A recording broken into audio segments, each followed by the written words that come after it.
All right, let's just jump right in. You know that phrase we hear all the time? God is love. And it is. It's beautiful, right? It's comforting. But what if I told you that in heaven's economy, love isn't just this warm, fuzzy feeling? What if it's more like a law of physics? Something with the same kind of precision as gravity? And that really brings us to the core question, the one that's going to frame this whole explainer. I want you to really think about this. Is your love a feeling, or is it a fact? Is it something that just, comes and goes with your mood, or is it something you can actually point to, a truth you live out every single day? See, here's the thing. Somewhere along the line, especially in modern Christianity, this weird split has happened. It's like we've built this giant wall right down the middle of our faith, separating our affection for God from our actions for God. Let's dig into what that actually looks like. And this really shows the disconnect, doesn't it? On the one side, we have what we say. We profess our love. Oh, I love Jesus. We get emotional. We might even cry during a powerful worship song. But then there's the other side. How do we actually practice that love? Well, way too often, our actions kind of treat his words like they're just optional, like they're good suggestions but not binding commands. We've gotten really good at feeling love for God, but maybe not so good at proving it. And that's the heart of the problem right there. When we reduce love to just a feeling, we're missing the whole point of its divine nature. The source puts it this way.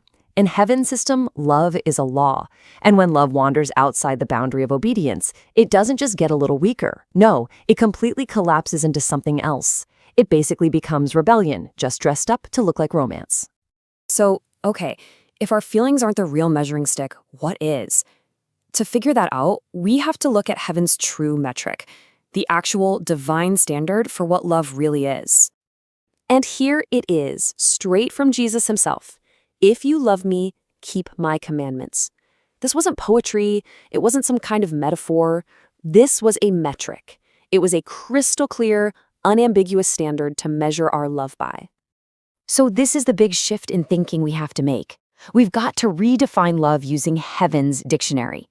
And in that dictionary, in that court of law, love isn't an emotion. It's a lawful action. And the proof, the evidence submitted to the court, is obedience. Now, when you see it this way, everything changes, especially how we think about fear. The Bible says perfect love casts out fear. Why? It's not because love is like a big warm hug that makes you feel safe. No, it's a legal thing. Perfect love, which is complete obedience, removes the guilt of your rebellion. When you're walking in obedience, there's just no legal ground left for fear to stand on. Okay, for the ultimate example of this whole principle, let's look at the tale of two Adams. You have the first man, Adam, and the second man, Jesus.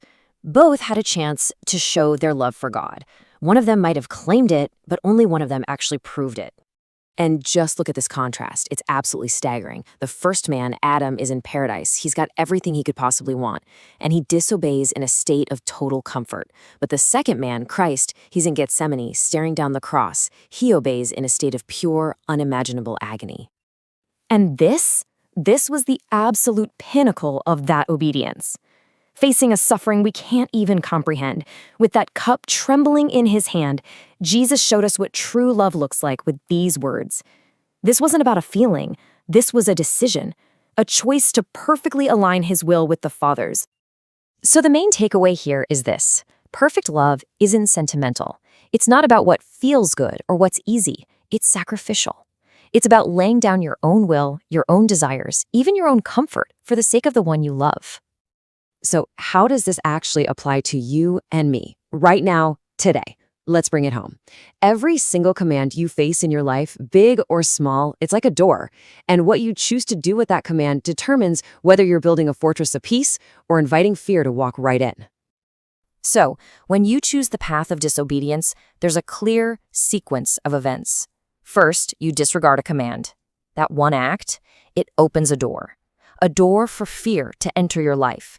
And as soon as that door is open, you've just handed a key to the accuser, that spiritual force of guilt and condemnation, and said, "Come on in."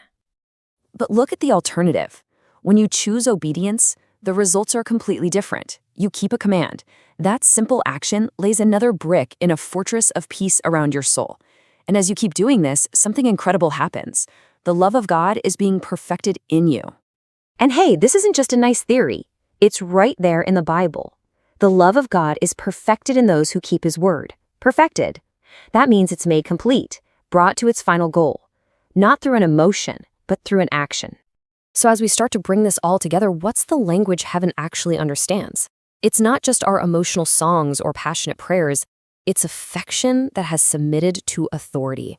This lays it all out, side by side. On one hand, you've got what this source calls sentimental rebellion. It's affection that refuses authority. It's loving God on our own terms, which, when you get down to it, is really just rebellion dressed up as romance. But on the other side, you have perfected love. This is still a fiery devotion, absolutely, but it has structure. It's true freedom, the kind you only find inside the boundaries that God designed. And the rewards for living this way, they're just immeasurable. When your obedience becomes complete, your whole spiritual life just unclogs. Your prayers aren't hitting a ceiling anymore. They rise unhindered. Peace isn't something you have to fight for. It just flows, like oxygen. And love stops being a fleeting feeling and becomes an actual power that sustains you. And this is where it all clicks into place. This isn't about some cold, joyless duty. It's not just obedience for the sake of rules.